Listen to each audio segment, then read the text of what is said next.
Welcome to the Human Capital Innovations Podcast, your go-to source for personal, professional, and organizational growth and development. We hope you tune in often for all things people management, organizational development and change, organizational leadership, and social impact related. Maximize your personal and organizational potential with Human Capital Innovations Podcast.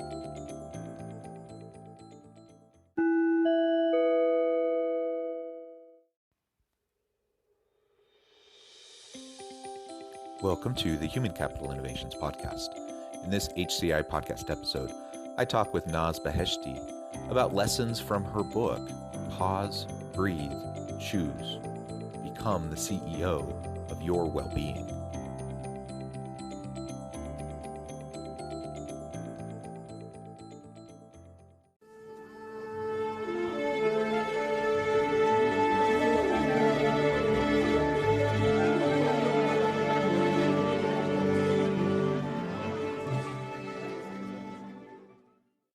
Beheshti, welcome to the Human Capital Innovations Podcast. Thank you for having me, John. It's really a pleasure. I'm excited to have a conversation with you today about your book in part, and really exploring the role of wellness and mindfulness within organizations and what we can do to better take care of ourselves and our people within our teams. As we get started today, I wanted to share Naz's bio with everybody. Beheshti is the author of Pause, Breathe, Choose. Become the CEO of your well-being. She is an executive wellness coach, speaker, Forbes contributor, and CEO and founder of Promenaz, a corporate wellness company improving leadership effectiveness, employee engagement and well-being, company culture, and business outcomes. Clients include Nike, JP Morgan Chase, Omega Institute, UCSF, Columbia University, and Stanford University. She lives in New York City with her husband, and you can visit her online at www.nazbeheshti.com.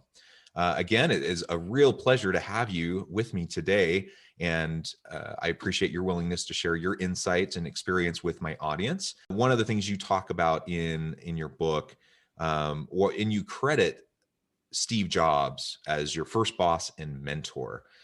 Many people, though, say, he's a really intense guy. He had a reputation for being difficult to work with. Maybe you could talk a little bit about your early career, Steve Jobs as a mentor, how you connected and interacted with him, and how that experience inspired you to write your book. Sure. So Steve was my first boss and mentor right out of college. I got my job as his executive assistant at Apple, which at the time didn't realize how influential and impactful it would be for the rest of my career, because it was my first job. I had nothing to compare it to. And at the time I was just, doing my job and supporting Steve and, loving it, but also really stressed. He was a very intense man, and with good reason. He was an iconic visionary and laser focused and demanded excellence. And he was a perfectionist. And I understood that part of him because I'm also somewhat of a perfectionist as well. And in hindsight, when I look back at my experience working with him, I really realized that he taught me the most important lesson, the most valuable lesson that I carry with me every day, which is well-being drives success. He prioritized his self-care. He had to keep up the energy, the creativity, innovation, being laser focused through his self-care practices. So he meditated daily. He had regular physical activity, a trainer several times a week. And he, had strong relationships with his family and ate really healthily and just had a holistic approach to his well-being, which I think is the main reason and fundamental to sustaining his success. Yeah, well, and that's super interesting to hear about, your firsthand experience with him, because you hear the stories and you hear about the reputation, you hear about the intensity, and I've been around other people that are equally as intense, probably not quite as iconic and visionary and genius, as he was, but equally intense people. Mm-hmm. And I always wonder about how you can sustain that level of engagement and activity over a long period of time, and many people just can't. And so that's why you see ebbs and flows. He was one that always just seemed to produce, and it's great to hear about the mindfulness practices and the self care that he was involved in, and just making sure he was taking care of himself each and every day. And be working with a boss who's very intense, that's an intense experience, right? That Right. can be stressful. It can induce anxiety. But I also imagine, and you can speak more to this, but I imagine, being able to look to him and seeing how he prioritized self-care, that also reinforced to you the importance of it and gave you permission to do the same for yourself when you're early in your career. Well, at the time, actually not. I wasn't as self-aware to do that. And I was young. And so, luckily I was blessed with good genes and, high metabolism and, just I had the energy. And it was later as I got older and wiser and things weren't the same as, when I was younger, that I realized this is not sustainable. And, I need my sleep. I need to eat well, like real food that gives me energy, not fake food, convenience food that drains my energy and makes me Mhm. feel, fatigued and foggy. And then my mindfulness practice came much later. So it was really looking back, and connecting the dots and realizing, wow, Steve really cracked the code and he did it for himself. And now I'm going to try all that stuff later, not during the time that I was working for him. I was just hustling and trying to like keep Sure, afloat sure. and, really stressed and just, trying to be a few steps ahead of Steve. Yeah, yeah. And I suppose that's kind of a typical story for, young adults who have boundless energy and ambition and are ready to just to go, go, go. Right. And it does catch up with you eventually though. So Yes, so that's definitely. great. That's Not great that sustainable. no, that's great that you were able to reflect on that later and learn those lessons from him. And I don't know if you know this. It would be interesting to know his history a little bit, if that's something he came to later in life, or if that's something he had recognized earlier on and had practiced throughout his career. I don't know if you know that. Well, he went to India and had life-changing experience, which is similar to what happened to me as well before I started my company. But yeah, he got into meditation. I don't know how old he was or when, but it was prior. And, he was actually more spiritual and in tune with himself and his intuition. I don't know from when it started, but India was a really impactful Yeah. trip for him. Yeah, well, that's great to hear. So all of this experience was formative for you, young in your career, coming out, first job, Mhm. first real professional experience, and then from there, though, you use that experience to catapult you into the rest of your career, and eventually you start your own business and you write a book. So how did all this shape you and influence you into writing that book? And then we can dig into some of the lessons and the topics that you discussed there. So after Apple, I worked at a tech startup and wore many hats at once, and gained lots of different skills working at a startup. And then I went to Yahoo, which was the Google of its time back in the day in the early 2000s, and then AstraZeneca. So I had over a decade of experience in large Fortune 500 companies as well as a small tech startup. And throughout that time, it was great learning new skills. But after a while, after the novelty of a new job, wore off, I was unfulfilled and lacking energy and just fulfillment. And I was also just really stressed too at certain times.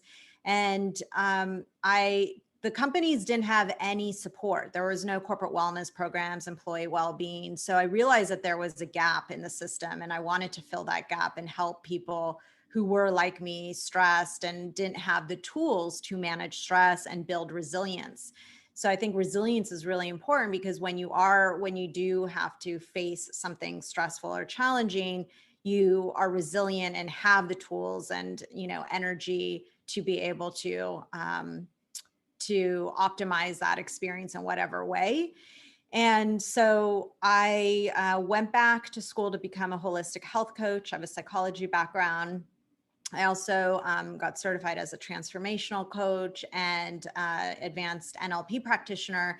And I was in school, or I'm sorry, I was in school and work at the same time, eventually wanting to start my own business. But before I did that, I saved up all my vacation from AstraZeneca and took a month off, and actually 6 weeks off, and went to India. And it was a life-changing experience, that trip. And the day I came back, I had some very meaningful encounters with some, monks, and then the Dalai Lama for a few days. I spent at his residence for a 5-day teaching.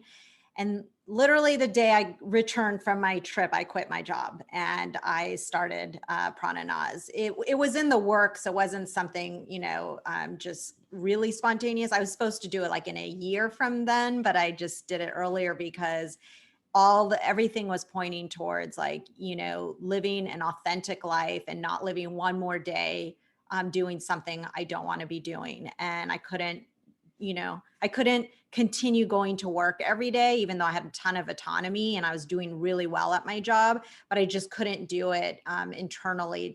I needed to, break free from the golden handcuffs, as I called it, and get out of my comfort zone and do what I was meant to be doing. So that's when I started Prana Naz, which is a corporate wellness company, and do executive wellness coaching. And I truly love what I do and finally have found my purpose and passion.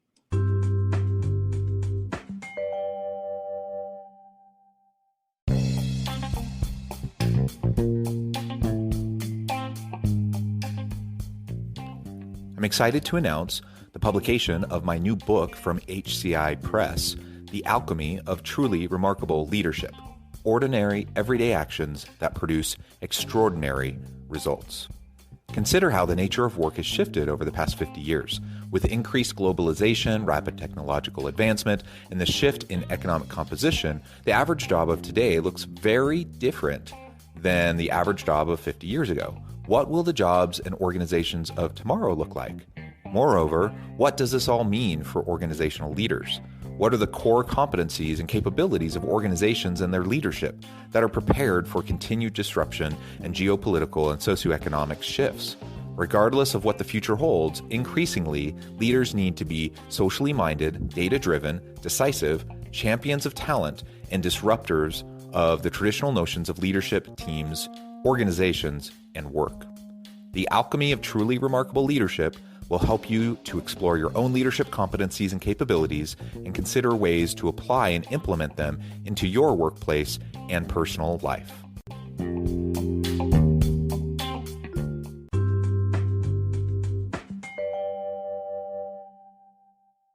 We all go through that kind of a journey where we're trying to learn about ourselves and figure out the right path for us. Mm-hmm. And I think, yes, some people are really lucky to tap into that really early on, but most of us kind of zigzag and we do all sorts of things, right?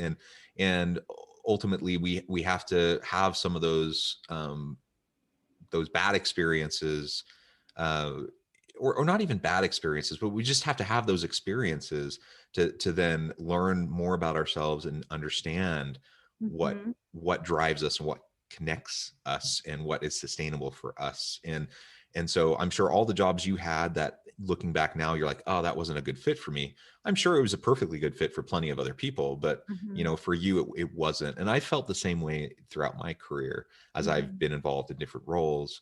And it's not that I'm not capable. It's not that I'm not as equally skilled or competent as somebody else. It just wasn't for me. Like, it wasn't a good fit, and it was draining rather than invigorating, and I wasn't excited about doing it. And so finding that thing, that passion, that purpose, ultimately, I think that's what we need to try to do. And there's no shame, in doing something that maybe isn't your favorite job to provide for your family. And, if there's honor in all sorts of work, don't get me wrong. But, if we are privileged enough to have the opportunity to chase our dreams and our passions, then we should, because it's going to lead to far more fulfilling life. And we're going to be able to impact and help so many people in the process. Absolutely. And just to add, I don't actually regret any of the jobs I had, even though it wasn't the right fit long term. I actually was really excited about all of them in the beginning. If not, I would have never done it, you Sure. know. So I learned a lot, and all of the skills I learned and the experiences and the people I met have actually they're interconnected with what I do today. I mean, just going to doctors' offices every day as a pharmaceutical sales rep, I learned that there's again a huge wellness gap that, you know, most of office visits are stress related, and the doctors don't have the time to get to the root of the stress. You know, they prescribe something or say, you know, come back to me at this time after doing this, but they can't like sit there, and they just don't have the time. That's not, they're not a coach, they're a doctor. Yeah. So that's where I kind of also filled that gap of helping people manage their stress and really coach them and develop new healthy habits that are personalized for them. Yeah, that's great. And so let's dive into your book a little bit more. I love the title: Pause, Breathe, Choose, Become the CEO of Your Well-Being. Um, the pause, breathe, choose, connecting to mindfulness and wellness, that makes so much sense. But I really love the subtitle to your book: Becoming the CEO of Your Own Well-Being. Maybe you can talk to that a little bit, why you chose that subtitle and how that fits into your paradigm and framing of the work that you do. Well, I always think about becoming the CEO of your well being because it's really about taking charge of your life, you know, and well being in a holistic sense of the word is being well in all areas of your life. It's not just about, you know, fitness and nutrition, where a lot of people think that that's all health is, you know, but well being is that broader topic and feeling of being happy and energized and, you know, healthy and prosperous and just showing up as your best self in all areas of your life. And when I say, you know, the CEO of your well-being, I encourage readers and people to think of their well-being as like a company they run. And so when, you know, you're promoting good mental, emotional, physical, environmental, professional, and just overall emotional well-being, you are allowing all those different departments in your company to run well and smoothly. But as a CEO, you are, you know, in charge of making all the right choices for all those departments of your life to be running smoothly. And so, you know, asking yourself, are you operating or performing at the top of your game and like feeling happy and socially connected and purposeful? And how are all these departments running, and constantly checking in with that. And you know, like your self-care, your career, your relationships, all those different departments in your life, are those running smoothly? And if not, what do you need to do to change that? Because you are the CEO, you have the ultimate power and authority to make the changes you need to make sure that your well-being company is thriving, right? So I just love how empowering becoming the CEO of your well-being is, and not just empowering, but you know, it's really about living your best life. I mean, that's like the bottom line is when you are the CEO of your well-being, you are taking charge and living your best life. Yeah, I really love that. And it is a really powerful framing, because, life is tough, life is messy, and there's all these external pressures and constraints that are placed upon us. And so within our sphere of influence, we have all these outside pressures, and it's really, really easy to fall into the trap of just feeling the like we're the victim of our circumstances. Absolutely. But framing it as I'm my own CEO of my well-being, that puts the power back in your hands. It doesn't take away the fact that there are external pressures and constraints, and we can't, I can't magically, wave my wand and all of a sudden get rid of all the social unrest and strife and political nonsense. And those things are still going to be there, and they're still going to impact you. But you Mm-hmm. can choose how you're going to respond to them, and you can choose your daily habits, and that impact your well-being. You do have control over that, Right. even if you don't have control over everything else outside of your sphere of influence. And that's a powerful thing to remember. And frankly, it's something that a lot of people don't, um, they don't remember about Mm-hmm. themselves and their lives, and Mm-hmm. they end up falling into the trap of just a fixed mindset and feeling stuck. And Right. that's like the worst thing in my mind, is if you don't have any more hope and you just feel stuck and you just feel like beat down by the daily grind, and there's Mm-hmm. nothing you can do about it. That's a really tough place to be. Absolutely. And that's what chronic stress is. If you're feeling that way, stuck, helpless, hopeless for more than 6 months, chronic stress is a killer of stress. And that could lead to dis-ease. It could lead to suicidal ideation at worst case. I mean, it's really a terrible place to be. And right now, especially during the pandemic, I mean, we are seeing the light at the end of the tunnel finally, thankfully. However, it's been a year and people have been experiencing chronic stress. Mental health is at the top of HR's priorities right now in companies. And actually, I'm doing more talks about becoming the CEO of your well-being than I was pre-pandemic, even though the book just came out, recently. But everything in that book and my MAP method and become the CEO of your well-being is what I've been teaching for about a decade now. So it's nothing new for me. It's just that I finally decided to put it in a book, thanks to Steve Jobs, who appeared in my dream and told me to write a book.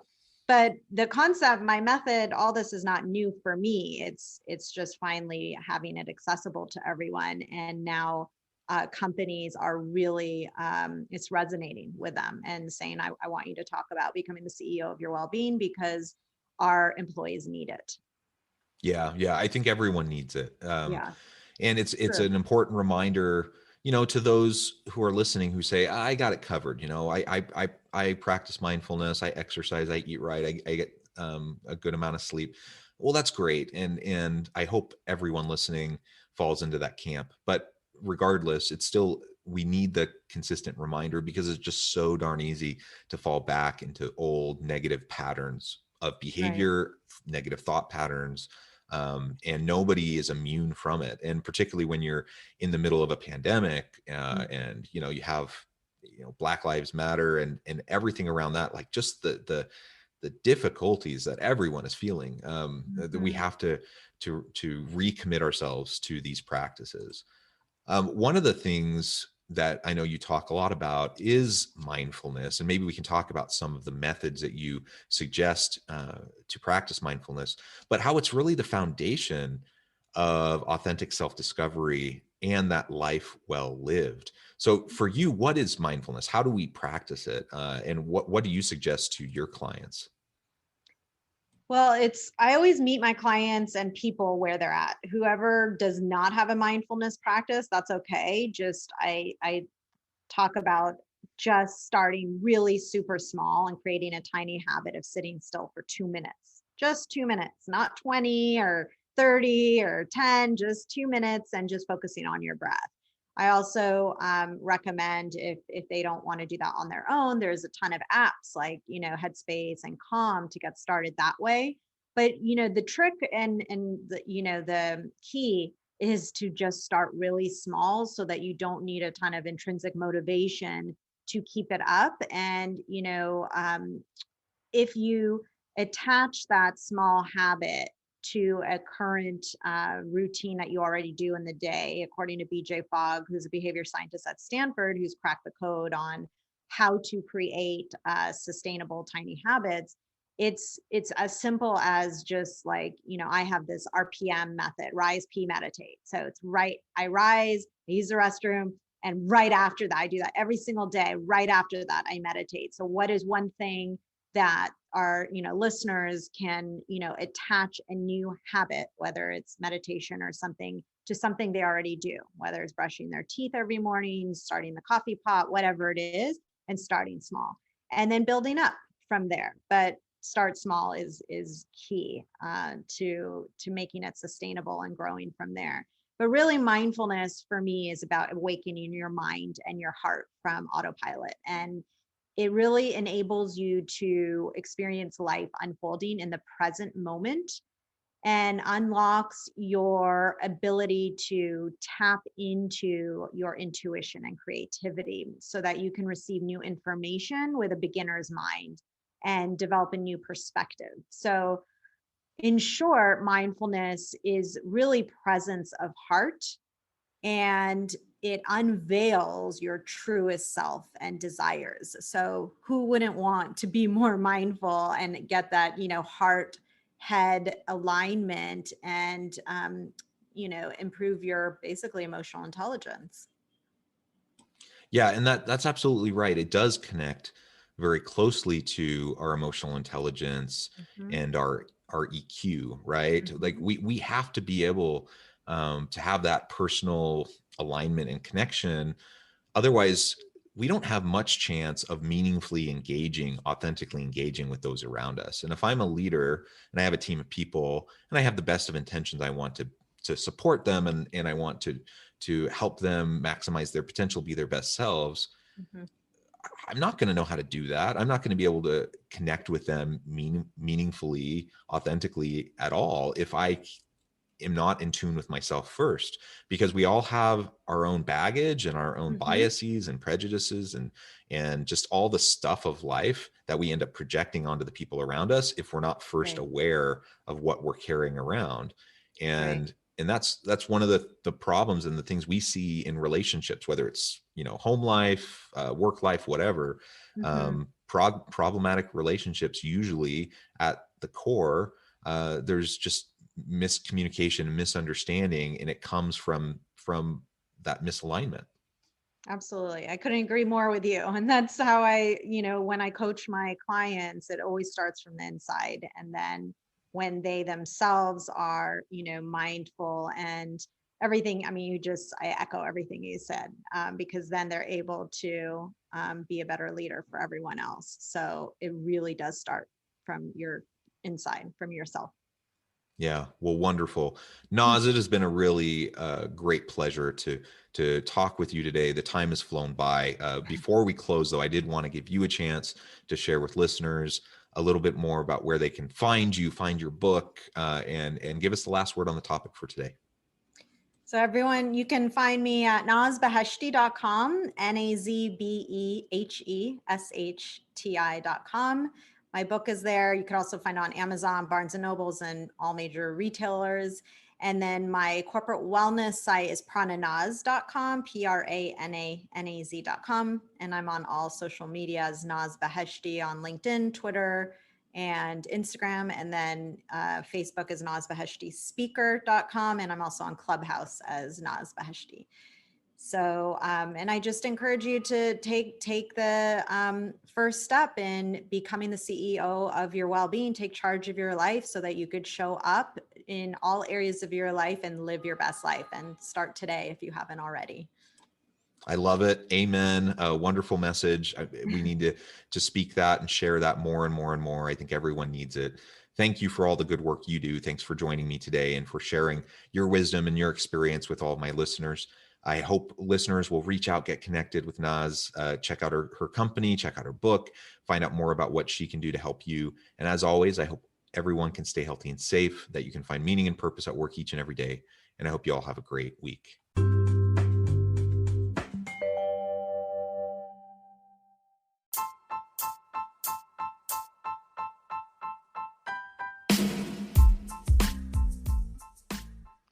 We are excited about the launch of HCI's new magazine, Human Capital Leadership.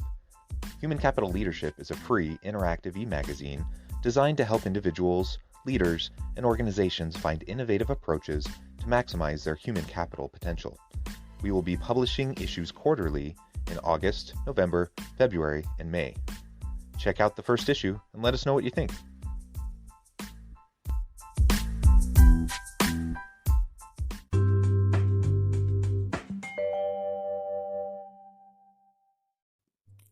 Thanks again for joining us for this episode of the Human Capital Innovations Podcast. I hope you stay healthy and safe and that you have a great week.